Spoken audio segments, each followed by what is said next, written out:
إن الحمد لله نحمده ونستعينه ونستغفره ونعوذ بالله من شرور أنفسنا وسيئات أعمالنا من يهده الله فلا مضل له ومن يضلل فلا هادي له وأشهد أن لا إله إلا الله وحده لا شريك له وأشهد أن محمدا عبده ورسوله رب اشرح لي صدري ويسر لي أمري واحلل عقدة من لساني يفقه قولي وبعد السلام عليكم ورحمة الله وبركاته. Alhamdulillah, nous louangeons Allah Azza wa Jal qui est le premier, qui n'a pas eu de début, qui est le dernier, qui n'aura pas de fin, témoignant qu'il n'y a point de divinité digne d'être adoré en dehors d'Allah, témoignant que Muhammad alayhi salatu wassalam est celui qui est envoyé vers nous dans le but de nous sortir des ténèbres vers la lumière. Allah Azza wa Jal dit faman ihtada fali nafsi, celui qui cherche à être guidé, c'est que c'est pour lui-même. Wa man dalla fa innama yadullu alayha, et celui qui cherche à être égaré, c'est que c'est pour lui-même, ce n'est pas quelqu'un que tu fais cela, tu t'égares toi-même. Nous prions qu'Allah Azza wa Jal fasse à ce que nous soyons parmi les personnes guidées. Et la semaine passée, nous n'avions pas fait cours, on n'avait pas annoncé, tout simplement parce que nous avions eu un déplacement brusquement, un déplacement qui est brusque. Vendredi, nous sommes rentrés hier et on n'avait pas eu la possibilité d'annoncer. Sinon, on va continuer avec notre cours de Aqidah, parmi lesquels on était en train de citer l'importance d'avoir la foi correcte, la foi saine, la bonne foi, le bon dogme qu'on appelle Al-Aqidah. On avait dit premièrement أن العقيدة الصحيحة أساس بناء المجتمع وصلاحه وسعادته وبعده عن الجريمة. Lorsqu'on a une bonne foi, ce qu'on va bénéficier, c'est quoi? C'est que c'est sur la bonne aqidah, le bon dogme, qu'on va bâtir une communauté. Si une communauté n'est pas bâtie sur le bon dogme, c'est que cette communauté ne servira à rien. Lorsqu'une communauté est construite dans le tawhid, c'est que cette communauté sera forte et Allah Azza wa Jalla va descendre sa baraka sur cette communauté. Mais dans le cas contraire, lorsqu'une communauté est construite dans les shirk, qu'est-ce qui attend ceux-ci? C'est la destruction, les problèmes sur terre, la destruction de la part d'Allah Azza wa Jalla. Allah dit أفلم يسيروا في الأرض فينظروا كيف كان عاقبة الذين من قبلهم دمر الله عليهم وللكافرين أمثالها. Allah dit, ne marche-t-il pas sur terre afin de voir comment a été la fin de ceux qui les ont précédés dans la mécréance? Ils n'ont pas unifié Allah. Comment Allah a fait à ce que leur fin soit? Allah dit, Dammar Allah alayhim, Allah les avait détruits. Donc c'est-à-dire, quand tu n'as pas le bon dogme, la mauvaise foi, si les gens vivent dans la communauté sans la bonne croyance, Allah va les détruire. Allah dit, walil kafirin amthaluha, la même destruction va aussi atteindre Al-Kafirin, c'est-à-dire les mécréants. Ibn Uthaymin dit les mécréants de chaque époque et dans n'importe quelle communauté. Donc la bonne aqidah, c'est la base sur laquelle on construit une communauté. Et ça sera la cause de quoi? Wa sa'adati, du bonheur de la communauté. Lorsqu'on a une bonne foi en Allah, Allah met la baraka sur nous, on sera pauvre, mais on a la tranquillité. Aujourd'hui on est riche, on n'est pas tranquille parce qu'on n'a pas une bonne foi. Lorsqu'on a eu cette base qui est la bonne foi, on sera écarté de quoi? Al-Jarima, des crimes. Il y a beaucoup de crimes dehors parce qu'on veut avoir de l'argent, le vivre heureux, mourir jeune, tout simplement parce qu'on n'a pas cru en Allah et au fait que parmi les piliers du destin, ou bien ce qu'on doit connaître sur le destin, c'est que ce qu'Allah Azza wa Jalla t'a prédestiné, que tu vas avoir dans ce bas monde, combien tu ne peux jamais mourir sans échapper cela. Lorsqu'on a cette foi dans le cœur, ça va nous épargner de quoi? Des crimes. Tu ne vas plus voir un muezzin où on fait fi sabilillah lorsqu'il est dehors ou bien au couloir. Il est au couloir, il fait semblant de mettre 5000 dans sa poche. Les 5000 qu'il est en train de mettre dans sa poche en cachette, S'il avait une bonne foi, c'est qu'il ne devrait pas tomber dans ce crime. C'est qu'il devrait connaître que le 5000 qu'il prend là, c'est ce qu'il devrait toujours prendre avant de mourir. Donc comme il a pris là, il a réduit sur son argent qu'Allah a prédestiné. Quand quelqu'un connaît ceci, il ne va plus voler l'argent du fils sabilillah. Quand quelqu'un connaît ceci, il ne va plus démonter les ventilateurs dans des mosquées pour aller vendre au marché noir. Deuxièmement, anna sababun fi istiqamati suluki shakhs. Lorsqu'on a une bonne foi, une foi pure, ça sera la cause de la droiture de nos comportements, wa tafkiri, et de la manière de réfléchir. Lorsqu'on a une bonne foi, on va voir comment les comportements sont normaux. Lorsqu'on a une bonne foi, on voit comment la personne qui a une bonne foi raisonne comme un être humain. Et regardons par exemple le cas de ceux qui n'ont pas une bonne foi. Le hibou va les faire peur. Tu vois quelqu'un a peur, il faut que le lendemain qu'il aille chez Modibo. Pour qu'on lui fasse le doigt, on dit pourquoi? Qu'il y a un chat noir qui a traversé ici. Aucun chat noir n'a jamais traversé cet endroit. Il faut maintenant qu'il aille chercher l'interprétation. Vous voyez, même dans sa manière de réfléchir, lui, il est en arrière. Donc, quand on a une bonne foi, le comportement change. Lorsqu'on dit on était en train de partager 10 000, 5 000 dehors, toi tu ne regrettes pas. Tu sais qu'Allah il ne m'a pas mis parmi ceux qui devraient avoir cela. Et si j'ai raté 5 000 ici, tôt ou tard, je vais toujours retrouver ce qui m'a été prédestiné. Troisièmement, c'est comme si c'est ici qu'on s'était arrêté. C'est à travers la bonne foi, la foi correcte, que le sang est préservé et ne mérite plus d'être déversé. C'est à travers la bonne foi wal amwal que les biens ne seront plus saisis. Comme le prophète alayhi salatu wasallam dit dans les hadiths, le prophète dit dans un hadith authentique, on m'a recommandé, c'est-à-dire Allah Azza wa Jal, de combattre les gens jusqu'à ce qu'ils témoignent la ilaha illallah. C'est donc dire dans un pays islamique, celui qui n'a pas le la ilaha illallah, ou bien comme à l'époque du prophète, on doit déverser son sang. Dans un pays islamique, celui qui met en application une œuvre ou bien un acte qui annule la ilaha illallah, comme la grande mécréance, on va déverser son sang. Dans un pays islamique, par exemple, celui qui ne prie pas, son sang doit être déversé. Dans un pays islamique, le marabout, son sang doit être déversé. Comme Omar dit Allah anhu, lorsqu'il restait quelques mois qu'il meurt, il a écrit une lettre. Il a envoyé au tabi'in de tuer tout sorcier. Celui qui pratique la magie, Omar a écrit une lettre que celui-ci mérite d'être tué. Parce que la pratique de la magie, ça annule le la ilaha illallah. Ça fait donc à ce que ton sang ne soit plus préservé. Donc le sang est préservé lorsqu'on a témoigné la ilaha illallah. À l'époque du prophète, on combattait. Lorsque tu ne témoignes pas la ilaha illallah, on te tue. Et quand tu pratiques la ilaha illallah, on ne te tue pas. Et les biens ne sont plus saisis. Taïe. Cinquièmement, anna asasu qabul al-a'mal. Lorsqu'on a une bonne foi, la cinquième chose qu'on bénéficie dessus, ou bien la quatrième, c'est que c'est la base de l'acceptation des œuvres. C'est donc dire, celui qui n'a pas le tawhid, celui qui a une mauvaise foi, ses œuvres ne seront pas acceptées. C'est donc dire, si maintenant quelqu'un prie, il a les gris sur ses reins. Si quelqu'un prie, toute sa vie, c'est entre les mains des marabouts. Si quelqu'un prie, il a les cordes qu'il attache sur ses enfants pour la protection, c'est que tes œuvres ne seront plus acceptées. Et si je crois qu'Allah va passer à travers cela, te donner, t'apporter telle et telle chose, ça devient le petit shirk, la petite mécréance, tu ne sors pas de l'islam.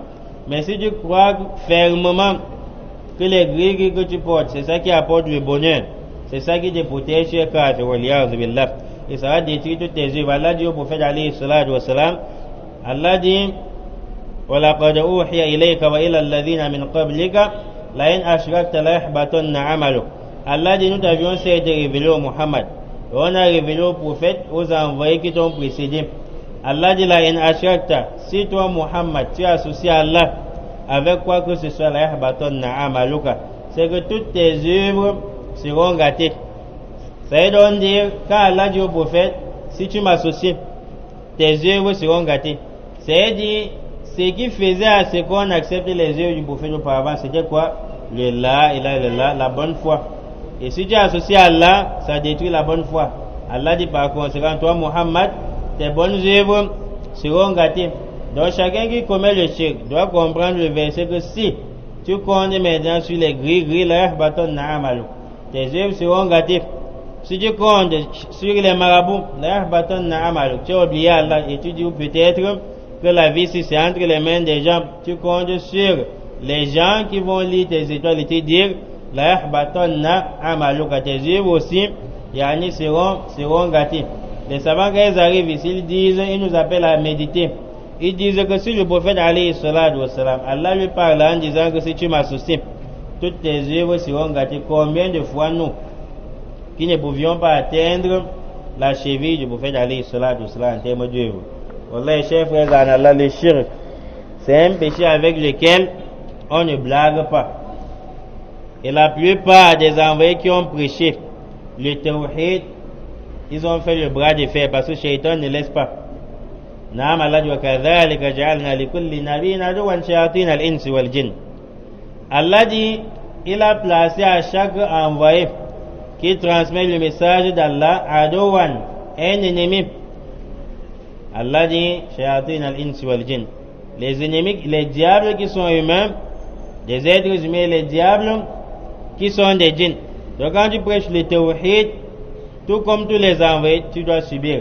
Nuh alayhi salatu wassalam, il a passé environ 1000 ans. Mais Allah dit Oma amana ma'ahu illa qalil.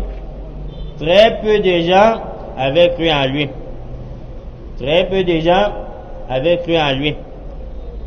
Mais quand le châtiment d'Allah est arrivé, est-ce qu'Allah Azza wa Jalla a vu que très peu de gens ont suivi les théories, ils ont cru? Allah dit non, je ne vais pas détruire. Allah a détruit tous les gens, il y en a qui n'avaient pas cru en lui. L'autre, alayhi salatu wassalam, qui est l'un des envoyés d'Allah, qu'est-ce qu'Allah dit à son sujet lorsqu'il a appelé les gens vers le tawhid et d'abandonner l'homosexualité? Qu'est-ce qu'Allah dit? Allah dit au moment où les anges étaient descendus pour aller détruire le peuple de l'autre, Allah Azza wa Jalla dit Fama wajadna fiha ghayra baytin min al-muslimin.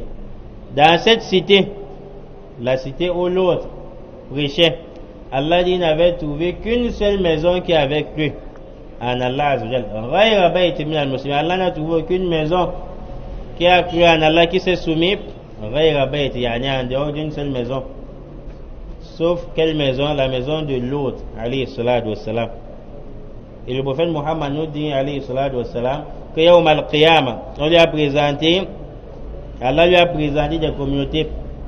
Les gens viendront, les prophètes viendront Yawm al-Qiyamah. Le prophète, il a vu parmi eux, وَالنَّبِيٌّ لَيْسَ مَعَهُ أَحَدٌ. Un prophète qui viendrait n'est suivi par personne. Le prophète dit, il voit encore un envoyé qui viendrait Yawm al-Qiyamah qui est suivi par une personne, 2 personnes, et rahat, yani un groupe compris entre 3 et 10 personnes. C'est donc dit en islam, Allah ne veut pas la masse pour influencer Allah Azza wa Jal. Voici l'autre alayhi salatu, c'est il a prêché la parole divine. C'est un peu comme on t'envoie au Cameroun, de venir prêcher au Cameroun, tu es l'envoyé d'Allah. Allah dit dans tout le Cameroun, toutes les maisons sont les maisons des mécréants. La maison où il y a eu les gens qui ont cru en Allah, c'est seulement la maison de l'autre. Et arrivé maintenant dans la maison de l'autre, sa femme est en enfer. Allah dit on va dire Yawm al-Qiyamah au sujet de la femme de Nuh et de la femme de l'autre, entrer en enfer avec ceux qui y entrent. C'est donc dans cette maison qui est l'unique maison qui a cru en Allah, sa femme ira en enfer. Dans d'autres tafsirs, les savants disent l'autre avait cru en Allah et 2 de ses enfants, ils étaient à 3. Uniquement 3 personnes qui ont cru en Allah lorsqu'on a envoyé un envoyé d'Allah Azza wa Jalla. C'est donc lorsqu'on prêche le tawhid, le la ilaha illallah, on ne veut pas la masse. Lorsqu'on prêche le tawhid, si tout le monde veut Allah, dit faman sha'a falyu'min wa man sha'a falyakfur. Celui qui veut qu'il croit en Allah, c'est ton problème. Celui qui veut falyakfur, qu'il soit mécréant, c'est du coup ton problème. Il y a des envoyés qui n'ont été suivis par personne. Comme par exemple, dans la sourate Yasin, Allah nous parle dans la 2e page qu'il a envoyé Dieu les a envoyés d'aller prêcher à un peuple, ils n'ont pas cru. Après Allah les a renforcés par un troisième envoyé, les gens n'ont pas cru. Un homme provenant de loin, il vient vers le peuple en question et dit: ô peuple, croyez en Allah, ceux-ci sont des envoyés d'Allah. On l'a saisi, on l'a tué. Au moment où on voulait le tuer, on dit: est-ce qu'il va abandonner là et là et là? Il va adorer les idoles, ou bien il adore Allah. On le menace. Il dit: est-ce qu'il va adorer les idoles en abandonnant Allah qui m'a créé? On l'a tué. Quand on l'a tué, tout le monde avait mécrit sauf une seule personne. On avait envoyé combien d'envoyés? 3 envoyés. Une seule personne a cru, venant même de loin. Est-ce que le fait qu'on voit une seule personne qui a cru en Allah, est-ce que ça empêche de le mettre au paradis et de mettre le reste en enfer? Là, ça n'empêche pas Allah. Allah dit: qila dukhulil jannah. Quand il est mort, étant l'unique à croire en Allah, lorsqu'on a envoyé 3 envoyés, on lui a dit: dukhulil jannah, entre au paradis. Qala ya layta qawmi ya'lamun. Après ça, moi il dit: si mon peuple pouvait connaître ce qu'Allah m'a donné lorsque j'ai suivi là, il a bima ghafara li rabbi wa ja'alani min al-mukramin, à travers le pardon qu'Allah m'a pardonné. C'est donc dit, quand tu unifies Allah Azzawajal, tes péchés, certaines erreurs dans la prière que tu ne connais pas, les péchés de regard, chaque jour à doigt on avale la salive à travers les méninges, les péchés de regard, Allah peut te pardonner cela. Mais lorsque tu fais l'erreur, tu meurs avec le shirk. La lecture du Coran, ça ne te servira à rien. La prière, ça ne te servira à rien. Les gens vont peut-être dire que le prophète a dit: la toute première chose sur laquelle on va commencer le règlement de compte le jour dernier, ça sera sur la prière. Que non, la prière est très importante. Il faut se poser la question: pourquoi le prophète dit la toute première chose où on sera questionné, ça sera la prière? Le prophète ne commence pas par le tout premier pilier de l'islam, qui est le tawhid. Tout simplement parce que quand quelqu'un meurt, n'a pas le tawhid, Allah dit dans la sourate Kaf: fala nuqimu lahum yawma al-qiyamati wazna. On ne va mettre aucune balance, on ne va placer aucune balance pour peser leurs œuvres, ça ne sert à rien. Donc on dit, la première chose sur laquelle on va commencer les règlements de compte, c'est la prière. On se rassure que tu es d'abord musulman, que tu n'as pas associé à Allah Azza wa Jal. Donc comme on était en train de dire, quatrièmement, lorsqu'on a une bonne foi, on a cru en Allah, on n'a pas associé sa foi avec une mauvaise foi, avec le charlatanisme. Naam asas qabul al-amal. C'est qu'on a apporté la base pour laquelle le reste des œuvres yani sera accepté. La prière sera acceptée en ce moment, le jeûne, ainsi de suite. Cinquièmement, on dit anna sababu dukhul al-jannati wan najati min an-nar. Lorsqu'on a le tawhid, la bonne croyance, c'est la cause pour entrer au paradis et être épargné de l'enfer. Donc lorsqu'on a une bonne foi, c'est la cause pour entrer au paradis et d'éviter l'enfer. C'est donc dit, tu ne peux jamais entrer au paradis lorsque tu pries sans avoir le premier pilier de l'islam qui est le tawhid. Tu ne peux jamais entrer au paradis lorsque tu as fait le hajj sans avoir le tawhid. C'est la raison pour laquelle on a toujours l'habitude de dire, si vous observez bien les choses à réciter pendant le hajj, c'est le tawhid. Ce sont les paroles qui rentrent dans le tawhid. Le sayyid de l'istighfar, c'est-à-dire le maître de l'istighfar. Lorsque tu demandes pardon à Allah, il y a une manière de demander pardon à Allah qui dépasse les autres. Ça commence par quoi? Allahumma anta rabbi, la ilaha illa anta, khalaqtani wa ana abduka wa ana ala ahdik. Il y a la ilaha illa dedans. Le hajj dont le prophète a dit, le hajj qui est accepté n'a de récompense que le paradis. On ne peut pas te donner le paradis facilement sans qu'il y ait le tawhid à l'intérieur. Labbaik Allahumma labbaik, labbaik la sharika lak. Tu n'as point d'associé. Donc ce que tu récites, c'est la parole du tawhid. Le meilleur doit le jour de Arafat, la ilaha illallah wahdahu la sharika la lahul mulk wa lahul hamd wa huwa ala kulli shay'in qadir. Et il ne suffit pas de témoigner avec la langue. On doit ressentir à travers tes paroles, à travers ton comportement et même dans ton cœur entre toi et Allah Azza wa Jal. Donc c'est la base pour entrer au paradis et être épargné de l'enfer. C'est donc dit, si quelqu'un vous aime, ou bien si un prédicateur vous aime, il doit insister sur quoi?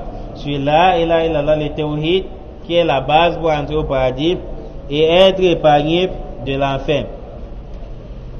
Dans un verset, je pense que c'est dans la sourate Hijr, Allah dit Rubama yawaddu alladhina kafaru law kanu muslimin. Viendra un moment où les mécréants vont regretter et dire law kanu muslimin. Si j'étais au moins musulman, ça devrait être bien. Les savants de la sunna, parmi lesquels Cheikh Abdul Razak Al-Badri, ils disent le regret là c'est en enfer.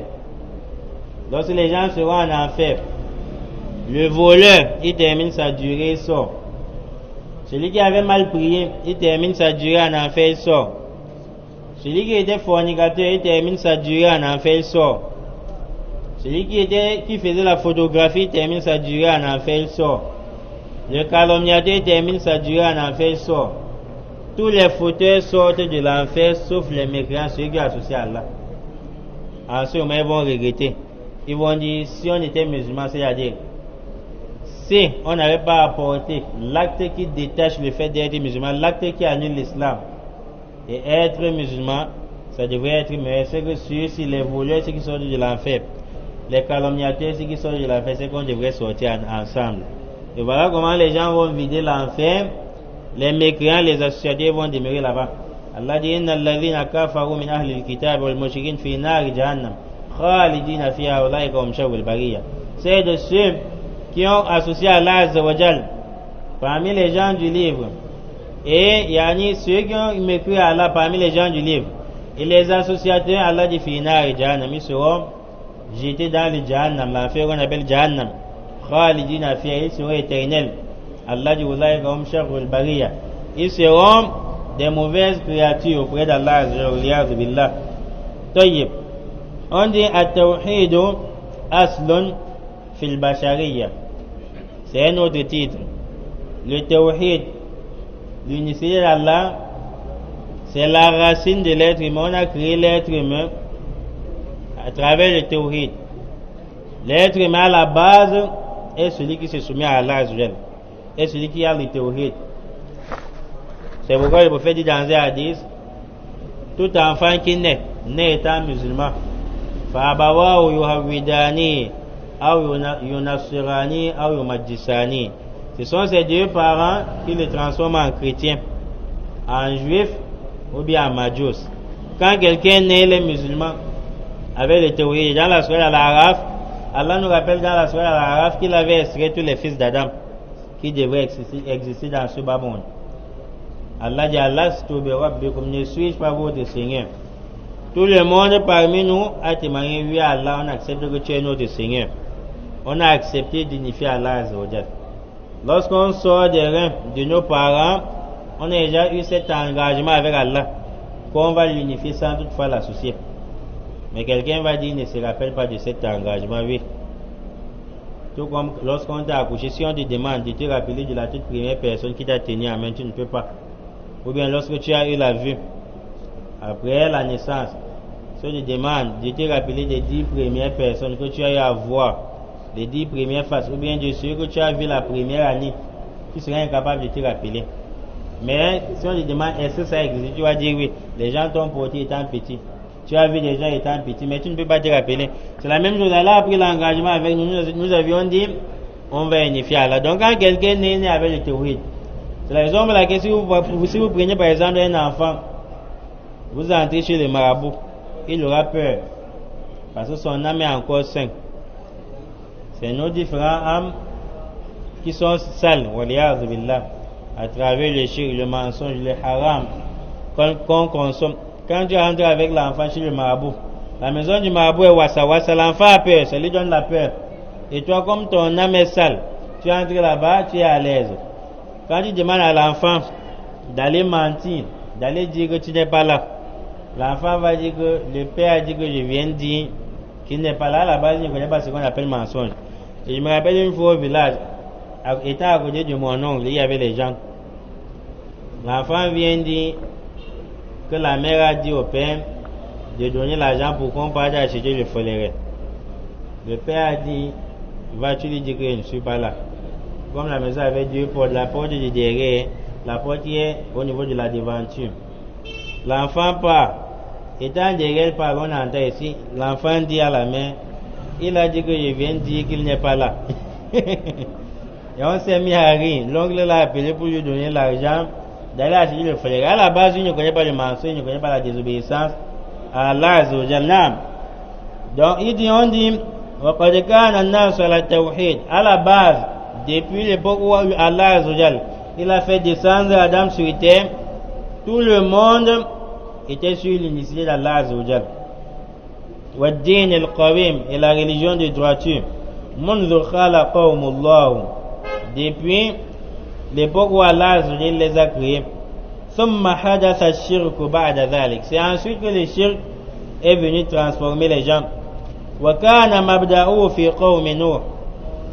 Le début du shirk a commencé à l'époque de Nuh alayhi salatu wassalam, sur son peuple qu'on appelle peuple de Nuh. Lamma ghalaw fi salihin. Et quelle a été la cause du shirk? Pour qu'on essaye de mesurer ici entre nous.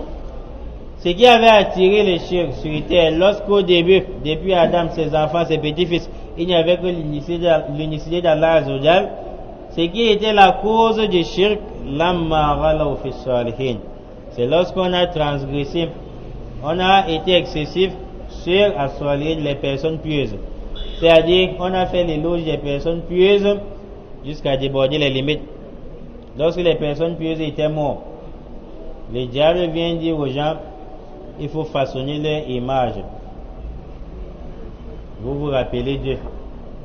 Et c'est comme ça le diable. Le diable, au moment où il veut égarer les gens, il ne vous dit jamais que c'est l'égarement. Même le charlatan qui fait le charlatanisme là, au fond du cœur, il sait qu'il est égaré. Mais il ne peut pas vous dire. Même les pharaons qui étaient des mécréants, vous pensez qu'au fond du cœur, ils ne le savent pas. Allah dit وَجَاهَدُوا بِهَا وَاسْتَيْقَنَتْهَا أَنفُسُهُمْ ظُلْمًا وَعُلُوًّا. Allah dit ils ont régné les signes d'Allah à travers leur bouche. Mais leur cœur a la certitude sur cela. Ils ont régné les signes d'Allah ظُلْمًا à travers l'injustice وَعُلُوًّا et l'arrogance. وَاسْتَيْقَنَتْهَا أَنفُسُهُمْ, alors que leur cœur avait la certitude que non, telle est la vérité.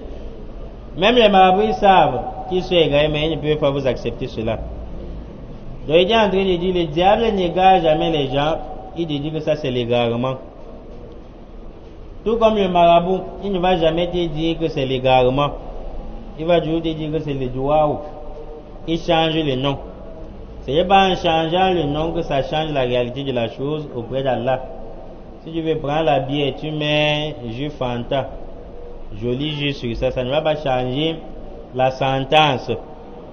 Donc c'est la même chose. Le diable, lorsqu'il veut égarer, il ne te dit pas qu'il est en train de t'égarer. Même Adam, qui a consommé l'arbre qu'Allah lui avait interdit. Qu'est-ce que le diable dit dans la page 152 de la sourate Al-Araf? Il dit, Allah vous a interdit de manger, de consommer cet arbre. Parce qu'il ne veut pas que vous soyez comme des anges et il ne veut pas que vous ayez la vie éternelle.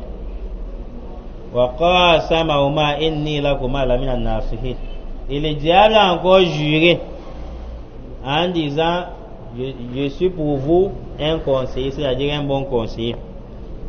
Et quand Adam a mangé, il a commencé à regretter. Allah dit, leur nudité s'est apparue. Ils ont commencé à chercher les feuilles du haut paradis pour se couvrir. Donc, vous voyez, le diable qui a trompé Adam n'a jamais dit qu'il est mauvais conseiller, il dit toujours qu'il est bon conseiller, il apporte toujours du bien. Donc, même les marabouts vont appeler cela dua, alors qu'en réalité ce n'est pas dua. Donc, il en est de même avec le shirk.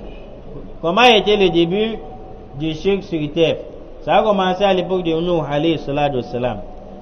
Il y avait des personnes pieuses qui sont mortes, les plus pieux parmi eux, dont on savait que ceux-ci faisaient l'effort pour Allah. Lorsqu'ils sont morts, le diable est venu. Il a soufflé dans les cœurs des gens qu'il faut façonner l'image de ces personnes pieuses. Et on se rappelle de quand on voit cette image, on pense à et on se rappelle Dieu. Cette génération a façonné l'image. C'est la raison pour laquelle vous allez voir la photographie en islam, c'est interdit. Parce que c'est la cause pour tomber dans les shirk. Lorsqu'on a façonné l'image, cette génération est morte. Après, une autre génération est venue. Le diable a soufflé dans leur cœur que voici la divinité qu'adoraient ceux qui vous ont précédés. Voilà comment les gens sont tombés dans le shirk. Ils ont commencé à adorer autre chose en dehors d'Allah. Allah dit Inna arsalna Nuhan ila qawmi. Allah Azza wa Jalla envoie maintenant nous. Le tout premier Nabi, ce n'est pas nous, c'est plus de Adam, alayhi salatu. Il était Nabi. Et nous, maintenant, était Rasoul. Inna arsalna Nuhan ila qawmi. Allah dit nous avions envoyé nous à son peuple, d'aller avertir son peuple. Ils ont dit Lamma ghalaw fi salihin. Ils ont transgressé les limites sur les personnes pieuses. C'est-à-dire, on peut reconnaître la valeur d'une personne pieuse, la valeur d'un ma'alim, mais sans déborder les limites. Car il y a des gens qui débordent les limites des personnes qui ont une valeur, comme les rois, les dirigeants, les imams. Ils débordent les limites jusqu'à faire les éloges qui sont des éloges à Allah Azza wa Jal. Et quand tu fais les éloges, tu débordes les limites, ça va faire ce qu'on transgresse les lois d'Allah et qu'on les prenne pour divinité. De nos jours, il y a certaines personnes dans leur tribu, ils font l'éloge, ils respectent les mâles jusqu'à déborder la limite. Tout ce que le mâle dit, on met le cachet sur ça. Tout ce que le mâle dit, on ne cherche pas à savoir s'il y a une preuve sur cela, parce que c'est un danger. Moi qui suis devant vous, je suis un simple prédicateur. Ça peut arriver que je dise quelque chose ici et que je fasse l'erreur. Et le prophète a dit celui qui juge avec le livre d'Allah, c'est-à-dire, et il fait l'erreur, il a une seule récompense, il n'y a pas de péché. Au lieu d'avoir Dieu, il a une seule récompense. Et celui qui apporte le jugement, il trouve, il a deux récompenses. Mais quand je fais l'erreur, ça peut arriver et Allah vous éprouve. À l'extérieur, on apporte un dalil qui est plus clair que le mien. Lorsque je reçois ce dalil, c'est une épreuve pour moi pour voir si je serai arrogant vis-à-vis de la vérité. Et c'est une épreuve pour voir si vous serez les gens qui m'adorent ou adorer Allah Azza wa Jal. Parce que si tu te soumets absolument à un ma'alim, tout ce que le ma'alim dit, qu'il y ait le dalil, la preuve ou pas, tu mets le cachet, c'est un danger. Tu peux avoir pris le ma'alim comme une divinité en dehors d'Allah Azza wa Jal. C'est la raison pour laquelle, lorsque le verset suivant a été révélé, où Allah dit dans la sourate Ali Imran, ittakhadhu ahbarahum wa ruhbanahum arbaban min dunillah. Les juifs et les chrétiens avaient pris leurs moines, les grands adorateurs parmi eux, arbaban. Arbab, c'est le pluriel de Rabbu. Ils les ont pris pour divinité, mais nous on est là en dehors d'Allah.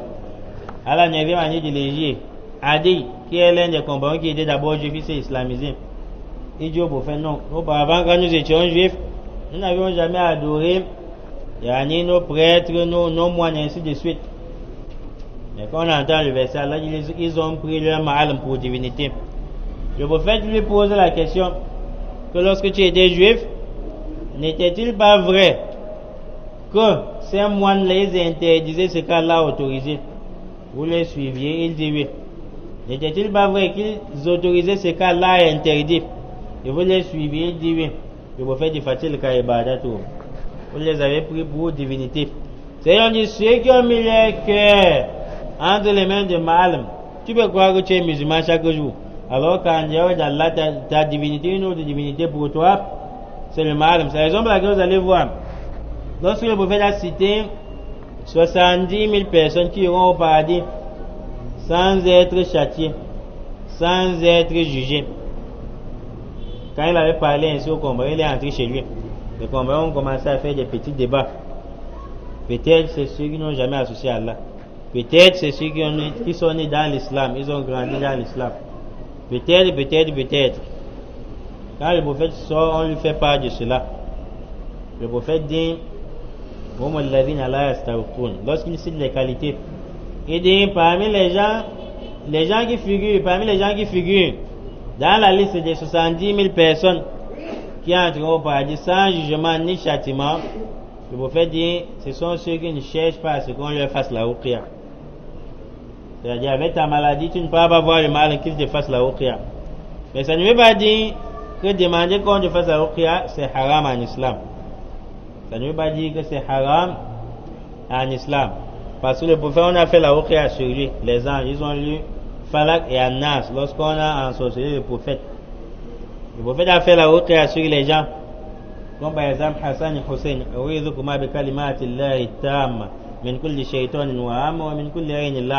Ça ne veut pas dire que si je suis malade, je demande à quelqu'un, je vais faire la ruqya, c'est interdit, ce n'est pas interdit.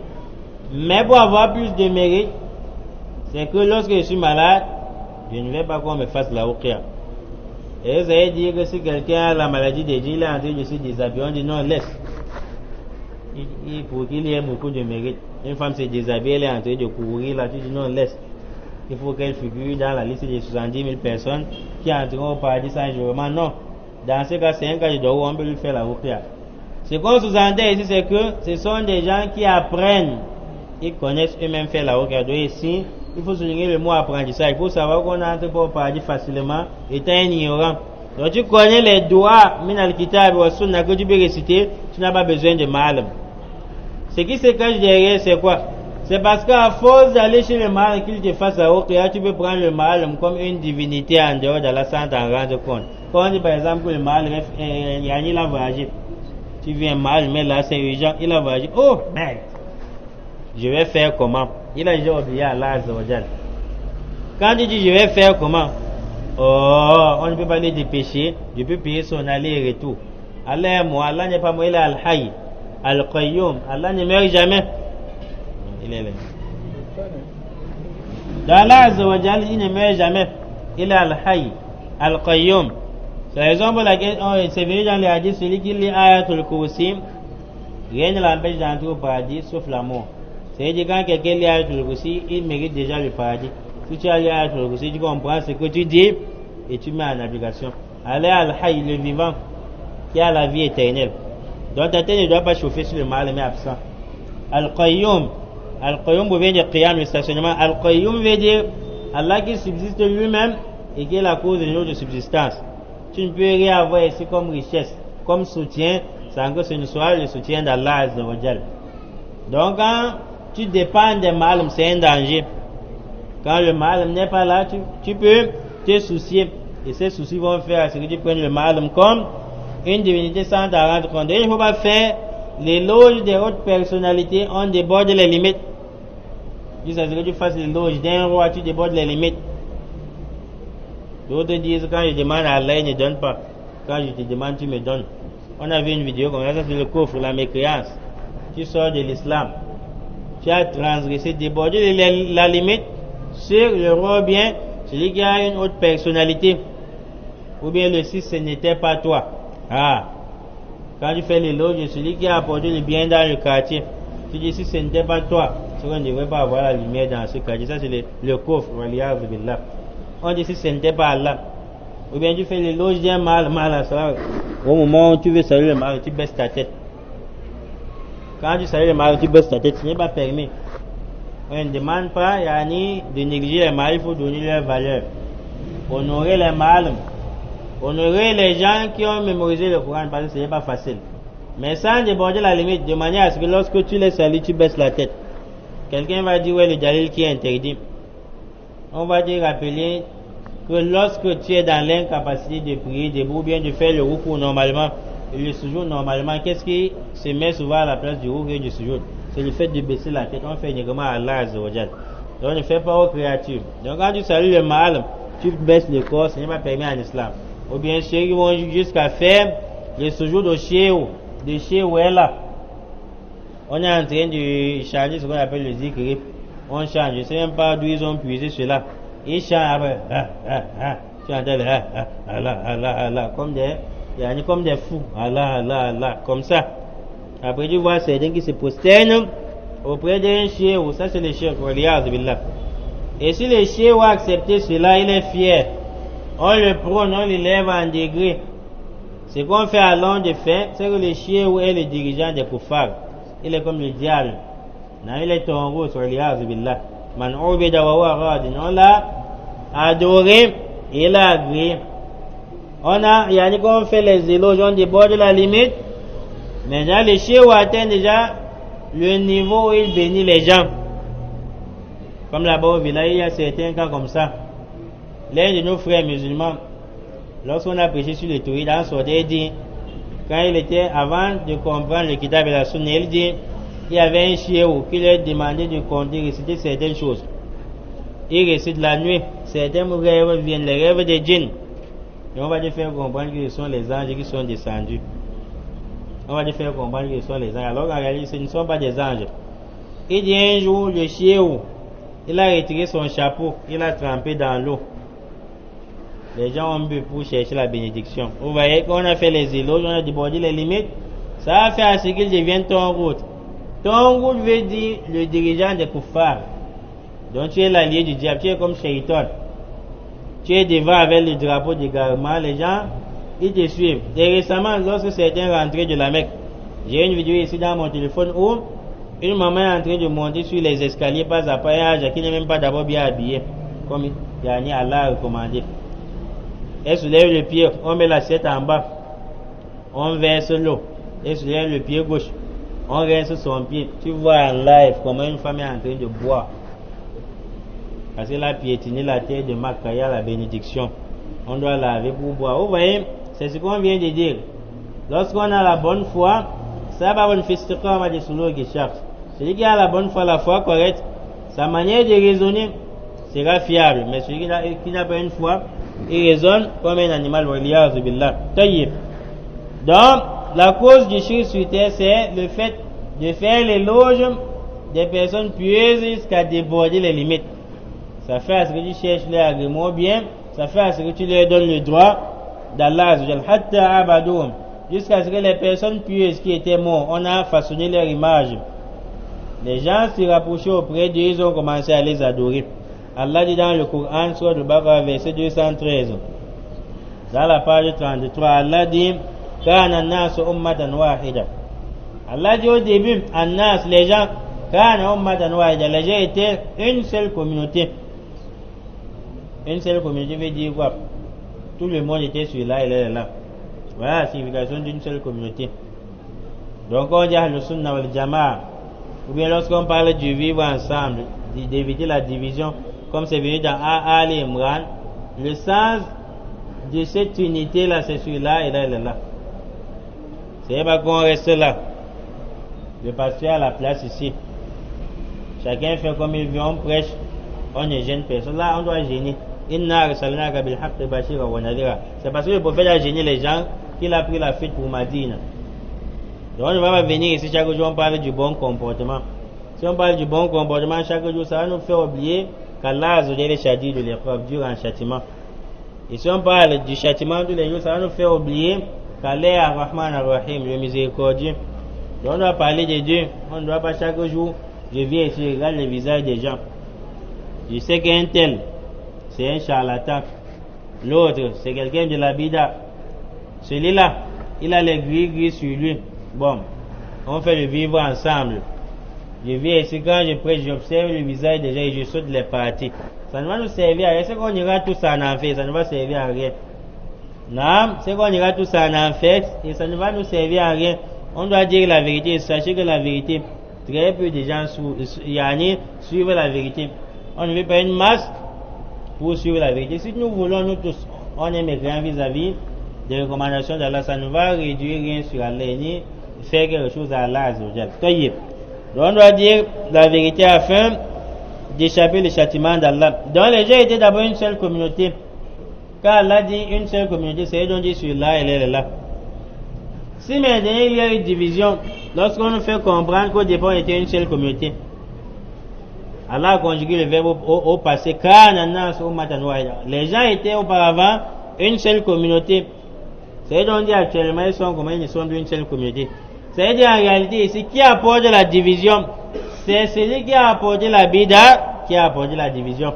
C'est l'associateur qui a apporté la division. Mais on voit le monde à l'envers. Tu vois quelqu'un, il est innovateur. Quand tu prêches sur l'innovation, tu dis c'est haram, il t'accuse maintenant que c'est toi qui apporte la division. Alors qu'en réalité, Allah dit les gens étaient, ils formaient une seule communauté. Personne n'innovait dans la religion, personne n'apportait sa passion. Tu apportes maintenant ta passion dans la religion d'Allah. Lorsqu'on prêche que c'est haram, tu dis non, voici ceux qui divisent les gens. Ça c'est l'égarement religieux billah. Ça c'est l'égarement, c'est toi qui as apporté la division. Parce qu'au départ, dans l'islam, on a vu aucunement où le prophète, les sahaba, soit aller chercher la chance chez les marabouts. On priait avec les gris sur les reins. On a vu aucunement où les sahaba ont lu que ce soit les salat al-Fatih, les mawlud, tout ça c'est la bid'a, c'est toi qui as apporté la division. Et on va chercher à fouiller pour montrer son dalil dans le Coran, c'est faux. Et une chose est simple, lorsqu'Allah disait au combat, on va dire Allah a agréé les combats, il n'y avait pas tout ça. Donc c'est possible pour moi d'entrer au paradis, Inch'Allah, ça a utilisé tout cela parce que les combats ont été agréés avant tout cela. Donc ceux-ci, les unes, on va dire, c'est eux qui apportent la division. Parce que quand il va apporter, les gens seront surpris.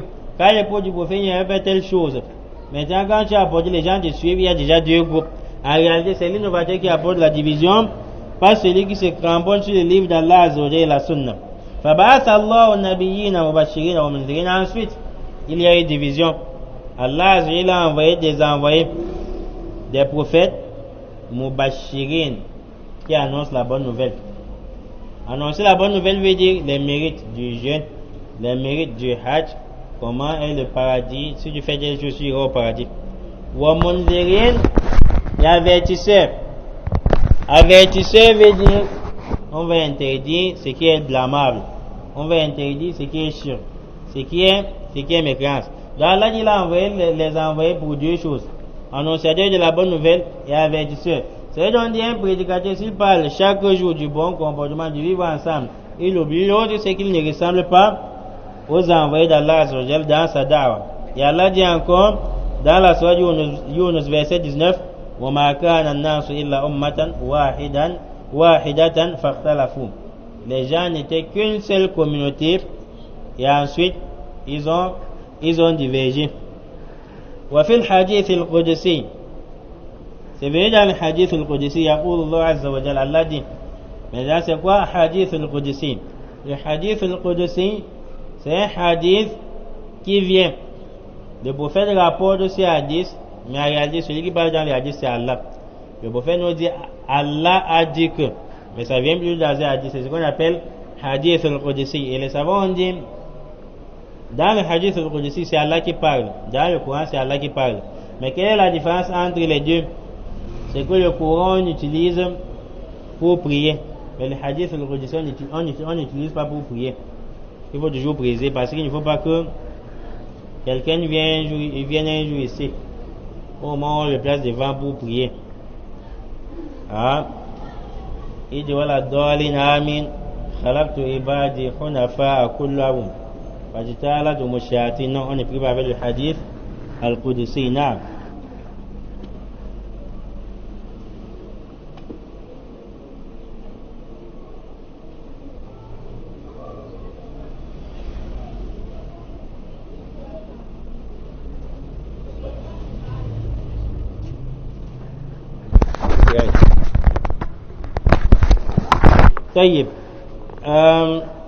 Dans la première différence, on prie avec les sourates, mais on ne prie pas avec le hadith al-Qudsi.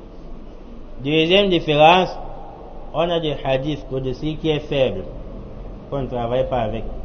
Et on n'a pas de verset coranique qui est faible, on a plutôt le nasikh et le mansoukh. Donc le hadith Qudsi peut être faible et l'autre là n'est pas faible. Troisièmement, il y a une chaîne de transmission du hadith Qudsi qu'on va suivre. Mais le Coran, quand tu lis comme ça, tu n'as pas besoin de savoir que c'est rapporté d'un tel. Il n'y a pas de chaîne de transmission.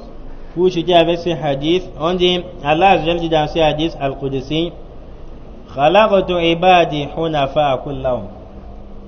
Allah lui-même dit, j'ai créé mes serviteurs, eux tous, ils étaient hunafa. Ils étaient purs dans le pur tawhid. Il n'y avait pas de shirk. Allah a créé tous ses serviteurs hunafa. Ils se penchaient vers le tawhid en abandonnant le shirk. Mais qu'est-ce qui a fait à ce que le shirk soit sur les gens deviennent des associateurs? Et ensuite, les diables sont venus auprès des serviteurs d'Allah. Les faire sortir de leur religion. Et ces diables ont interdit ce qu'Allah a autorisé. C'est donc dit sortir de l'islam ne veut forcément pas dire se prosterner auprès de l'arbre. Si tu suis la voie de celui qui est interdit ce qu'Allah a autorisé, c'est que tu l'as adoré, tu as associé à Allah. Ils sont venus, les a interdits ce qu'Allah a rendu licite. Wa amaratum ay yushriku bi, les diables ont ordonné aux gens d'associer à Allah. Mais au moment où les diables vous poussent vers l'association, ils ne vont jamais vous faire comprendre que c'est le shirk. Tu vois quelqu'un qui peut avoir le marabout et dit je ne peux pas faire le mal à quelqu'un. Je pense seulement que les mains des gens qu'ils ont mis sur moi, qu'on enlève leurs mains, je ne peux pas tuer quelqu'un. Comme si en empruntant ces mots qui sont doux, c'est ça qui va épater Allah, tu ne seras pas associé. Tu es du café. Non, tu peux avoir le marabout. Le diable ne te fera jamais voir cela comme un mal. Tu vois quelqu'un dit si ce n'était pas le blindage que j'ai fait sur le marabout sur vous, c'est que non, un mal aurait dû vous arriver. Non, les diables ont ordonné aux gens de tomber dans le shirk, malam anzalallahu bi sultana, qui sont des voies dont Allah n'a fait descendre aucun argument dessus. Allah n'a fait descendre aucun argument dessus. C'est-à-dire, il n'y a aucun verset, aucun hadith qui indique que lorsque le prophète et les compagnons ils étaient dans des situations difficiles, ils récitaient autre chose à part les subhanallah bihamdi subhanallah azim, à part les astaghfirullah wa atubu ilayh, à part les doigts du prophète. Il n'y a aucun hadith, aucun verset coranique qui indique que lorsqu'on est dans des problèmes, on va dire même Allah demande de toquer, on ouvre. Tu peux avoir le marabout, mais le blindage sur ton dos là. Allah n'a fait de ça aucun argument dessus. Non. Wa qala ta'ala, Allah dit wa qalu la tadharunna alihatakum. Le peuple de Noé avait dit n'abandonnez pas vos divinités. Wala tadharunna wadda, n'abandonnez pas Wad, c'était l'un des idoles. Wala Suwan, n'abandonnez pas Suwa, qui était l'un des idoles. Wala Yarousa wa Yaouq wa Nasra, tous ceux-ci étaient des idoles. Ils s'étaient cramponnés dessus. Lorsque le prophète vient enseigner là, ils disent n'abandonnez pas vos idoles pour Yani Nuh alayhi salatu wassalam. Ils se sont cramponnés sur leurs idoles. وَقَدْ أَضَلُّوا كَثِيرًا, ils ont certes égaré plusieurs personnes. وَلَا تَزِدِ الظَّالِمِينَ إِلَّا ضَلَالًا. وَقَالَ بَعْضُ السَّلَفِ, certains parmi les pieux prédécesseurs, ils ont dit هَذِهِ أَسْمَاءُ قَوْمِ الصَّالِحِينَ. Tous ceux qui sont dans ce verset, les Wad, les Suwa, les Yarouth, Yaouq, Nasra, qui sont plus tard devenus des idoles. À la base, c'était des peuples, Yani Salihin, des hommes pieux. Et bien après, on a apporté les shirk en les adorant. Non. Pour chuter, on dit, certains parmi les pieux prédécesseurs, on dit, les Wad, Suwa, Yarouth, Yaouq, Nasra, à la base, c'était des hommes pieux. Kanu bayna Adam wa Nuh, des hommes pieux qui existaient entre Adam et Nuh alayhi salatu wassalam. Falamma matu kana lahum atba'un yaqtaduna bihim. Lorsqu'ils sont morts, certaines personnes ont commencé à les suivre. Faja'ahum iblis, le diable est venu. Faqala lahum, il leur a dit law sawwartum suwarahum kana anshata lakum wa ashwaqa ila al-ibada. Ces hommes puis les Wad, les Suwa, les Yarouth, les Yaouq, Nasr, si vous essayez de façonner leur image, si vous aviez eu à façonner cela, c'est que ça devrait être bien pour adorer Allah Azza wa Jal. Comme ça, quand on voit leur image, ça nous donne l'envie d'adorer Allah. On va au moins se rappeler que ceux-ci étaient des hommes pieux. Vous voyez, à la base, le diable ne leur a pas fait savoir que ça devrait devenir le shirk plus tard. Fafa'alu, ils l'ont fait. Summa nasha qawmun ba'da, mais après, un autre peuple a grandi après ceux-ci qui ont façonné les images. Faqala lahum Iblis, le nouveau peuple, Iblis leur a dit innal ladhina qablakum kanu ya'budunahum fa'abaduhum. Certes, ceux qui vous ont précédés, ceux qui étaient auparavant là, ils adoraient les Wad, les Suwa, les Yarouth, les Yaouq et les Nas. Il faut adorer ces images que vous voyez. Ceux qui étaient avant vous, ce sont leurs idoles là-bas qu'ils adoraient, leurs divinités. Il faut les adorer. Voilà comment les gens ont pénétré dans le shirk. Et pour chuter, Sachez que le diable est malin et il apporte souvent l'enjeu dans des noms. Lorsqu'Allah il a interdit de consommer la bête qui meurt sans être égorgée, dans la sourate Al-An'am, certaines personnes ont commencé à dire, le diable est allé dans le cœur de certaines personnes et dit, pourquoi vous consommez ce que les êtres humains ont tué, vous ne consommez pas ce qu'Allah a tué. C'est-à-dire, si la bête meurt seule, que c'est Allah qui a tué. Le diable ici est en train de flatter les gens comme s'il faisait le tawhid, pour pousser les gens d'aller consommer la bête qui meurt seule alors qu'Allah a interdit. Ça a donné de choubouat entre les compagnons. Allah